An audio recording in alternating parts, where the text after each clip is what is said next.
Welcome back, everybody, for another deep dive. You know how this works. We've got your research right here, and we're going to really break it down. So today we're looking at something pretty fundamental, pretty important, ecosystems and how our actions kind of impact them. Ready to jump in? Let's do it. I think it's something that a lot of people are interested in, and I'm ready to dive deep. Yeah, me too. So Yeah. first things first, like when we say ecosystem, what are we even talking about? What is an ecosystem? That's a great place to start. So an ecosystem is really just a community of living things interacting with each other and with their physical environment. Okay, so it's not just like the animals running around. It's the trees and the water and the air, all of it together. Exactly. It's all about the interactions between those living and non-living components. And those interactions can be really complex and fascinating. So like a forest would be an ecosystem, and then a desert would be a completely different ecosystem. Got it. Every ecosystem has its own unique set of characteristics like temperature, rainfall, soil type, and of course, the species that live there. And within those ecosystems, you've got different types of organisms, right? Like Mhm. you've got the plants and the animals, and then maybe like the fungi and bacteria and stuff. Absolutely. And all of those organisms play different roles in the ecosystem. We can think about them in terms of producers, consumers, and decomposers. Okay, so producers, those are like the plants, right? They're making their own food from sunlight. Exactly. They're the foundation of the food chain because they're the ones capturing energy from the sun and converting it into a form that other organisms can use. And then you've got the consumers, Yeah. the animals that eat the plants or eat other animals. Right. And there are different levels of consumers. You've got primary consumers that eat the producers, and then secondary consumers that eat the primary consumers, and so on up the food chain. So it's like a chain reaction of eating and being eaten. Hmm. And I guess the decomposers are kind of like the cleanup crew. They're essential. They break down dead organisms and waste products, recycling nutrients back into the ecosystem, so nothing goes to waste. I mean, it's amazing how it all kind of works together. So we've talked about the different players in an ecosystem, but how does energy actually flow through the system? It's a bit like a one-way street. Energy enters the ecosystem from the sun, flows through the food chain, and then eventually exits as heat. And I remember learning about food chains. It's all about, like who eats whom. Like that classic example of a hawk eating a snake that ate a mouse that ate some seeds or something. That's a great example. And each step in that food chain is called a trophic level. The plants or producers are at the bottom, then the primary consumers, like the mouse, then the secondary consumers, like the snake, and so on, up to the top predator, like the hawk. So energy is transferred from one level to the next. But there's this thing that always kind of blew my mind. Only about 10% of the energy from one level actually makes it to the next. Like, where does the rest go? Well, it's all about thermodynamics. Energy gets lost as heat during metabolic processes like respiration. Think about it. Animals use energy to breathe, to move, to digest food, to maintain their body temperature. All of that activity generates heat, which is released into the environment. So it's not that the energy disappears, it just changes form. It becomes less useful to the organisms in the food chain. Precisely. And that's why food chains aren't endless. There just isn't enough energy to support a really long chain of predators. That makes sense. So what does all of this tell us about the importance of producers? They're the foundation. They're the ones capturing energy from the sun and making it available to the rest of the ecosystem. Okay, so let's say there's a sudden decline in the population of a primary consumer. What happens then? How does that impact the rest of the food chain? Well, what do you think? Well, if there are fewer primary consumers, wouldn't that mean less food for the secondary consumers? So their population might decline too? Exactly. And if there are fewer predators, then their prey might experience a population boom. It's all about balance. So it's like a domino effect. Mhm. One change can ripple through the whole system. You got it. And that brings up an important question. What happens when humans disrupt this delicate balance? Yeah, like what happens when we introduce pollutants into an ecosystem? Mm-hmm. How does that impact things? That's a perfect segue into the next part of our deep dive. But first, any lingering questions about how energy flows or the players in an ecosystem? I think we're good. Let's talk about shaking things up. So you asked about pollutants and disrupting that balance. Well, one way that happens is through something called biomagnification. Biomagnification. Yeah. Yeah, that sounds kind of ominous. Yeah. What exactly does that mean? Well, imagine a pesticide gets sprayed on some crops. Some of that pesticide washes into a nearby lake, right? And it gets absorbed by tiny algae in the lake. Okay. Then some small fish come along. They eat a lot of that algae, right? So they're ingesting the pesticide too. Makes sense. Then bigger fish eat those smaller fish. So they're consuming even more of the pesticide. And this keeps going up the food chain. Okay. Each predator is accumulating higher and higher concentrations of the toxin in their bodies. So like the top predator, whatever that is, ends up with like a massive dose of this pesticide. Exactly. And here's the thing, at the top of a lot of food chains, you got us, humans. Right. We eat fish, we eat animals that have eaten those contaminated plants or that have been drinking contaminated water.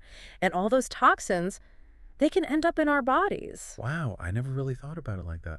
So like those pesticide residues they talk about sometimes like on fruits and veggies, it's not just about rinsing them off. It's about like the potential buildup over time. Exactly. And some of these pollutants, they can have some pretty serious health effects, like disrupting hormones, affecting reproductive systems, even causing cancer. That's scary. So where are these pollutants even coming from in the first place? It's a mix of things. Industrial activities, agricultural practices, even our everyday choices like industrial waste, agricultural runoff that contains pesticides and fertilizers, even the chemicals we use in our homes. Yeah. All of that can contribute to pollution. This is not just like big corporations. We're all part of the problem. In a way, yeah. But that also means that we can all be part of the solution. Right. Right. Being aware of the products we're using, choosing eco-friendly options, and trying to just reduce our overall consumption, that can all make a difference. Okay, so let's talk about another kind of pollution problem, waste management. We create so much garbage. Where does it all go? That's a big one. A lot of our waste ends up in landfills, which are basically giant holes in the ground where we just bury all our trash. But they can't be good for the environment, right? No, landfills come with their own problems. They take up valuable land, they can leach harmful chemicals into the surrounding soil and water, and they produce methane, which is a potent greenhouse gas. So not really a sustainable solution. Not really. That's why it's so important to reduce our waste in the first place. Rethink the way we consume, choose products with less packaging, recycle, and compost whenever possible. Speaking of recycling, I sometimes wonder how effective it really is. Yeah. Does that plastic bottle I throw in the bin actually get turned into something new? Or does it just end up in a landfill anyway? It's a good question. Recycling can be complicated. Not all materials are recyclable, and contamination can be a big problem. Contamination. Yeah, like if the wrong things end up in the recycling bin, it can mess up the whole process. So how do we make sure our recycling is actually doing some good? Well, first, you gotta know what can and can't be recycled in your area. Check with your local waste management provider. Rinse out containers so they're not contaminated. Break down cardboard boxes to save space. And honestly, the most effective way to minimize waste is to reduce our consumption in the first place. It all comes back to that. Yeah. And you know, this actually ties into another major environmental challenge. We're facing ozone depletion. Oh yeah, the ozone layer. Remember learning about the hole in the ozone layer back in school? Yep. And how it was letting in all this harmful radiation from the sun. That's right. The ozone layer is this protective shield up in the stratosphere. And it absorbs most of the sun's ultraviolet radiation. Without it, life on Earth would be a lot different and a lot more difficult. So it's like Earth's sunscreen. Exactly. It protects us from those harmful UV rays that can cause skin cancer, cataracts, damage plants, and marine ecosystems. It's essential. But what caused that hole in the ozone layer in the first place? Well, it turns out the main culprit was us. Specifically, the widespread use of certain man-made chemicals, like chlorofluorocarbons, or CFCs. Okay, see. Yeah, they were used in refrigerators, air conditioners, aerosol sprays, all sorts of products. So our everyday conveniences were actually contributing to a major environmental problem. It happens.